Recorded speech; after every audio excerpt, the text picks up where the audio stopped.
To your Carolina Panthers now. It's hard to say that we learned a lot from the team's 3-day minicamp last week. A new offense is still being installed, and a handful of vets didn't even suit up. What we do know is Christian McCaffrey and J.C. Horn are healthy and back to full strength, so that is a positive. So it's essentially summer break for the players right now until training camp in Spartanburg begins in late July. But the work continues for the Panthers front office. Will Kunkel is back with a look at what they should be focused on over the next 5 weeks.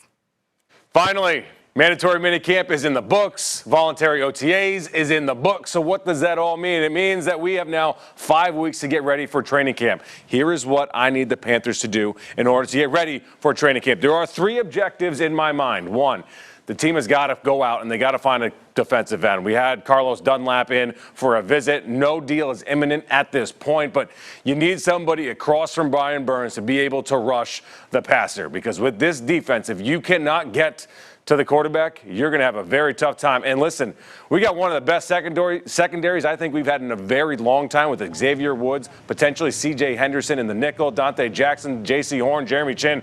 You get the idea, but you still got to get to the quarterback because you can only stick with the wide receiver for so long. Number 2, find a linebacker.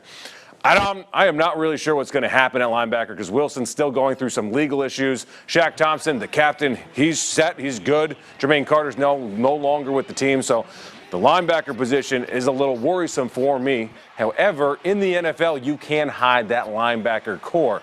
But again, it makes it a lot easier if you go out and get a defensive player on the edge that can get to the quarterback. And number 3, all players show up in shape.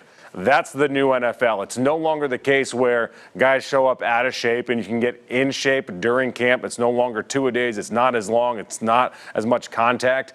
Training camp at this point, you're learning the playbook, you're learning your players, you're learning your coaches, you're learning the system, and you're getting some things kind of ready for the season, if you will. It is not used to get in shape anymore. So show up in shape and ready to compete. It will be fun to watch Matt Corral and Sam Darnold, I think, maybe compete a little bit for the quarterback spot. But again, we've talked about this forever. Sam Darnold is the starting quarterback for your Carolina Panthers right now. But right now, if you're Scott Fitterer and you're Matt Rule and you're the front office, find a defensive end, find a linebacker, and all the players. Enjoy the time with your family right now, with your friends, because once we get down to Spartanburg, it's time to suffer. This is when we grow as a team, but show up in shape. Guys,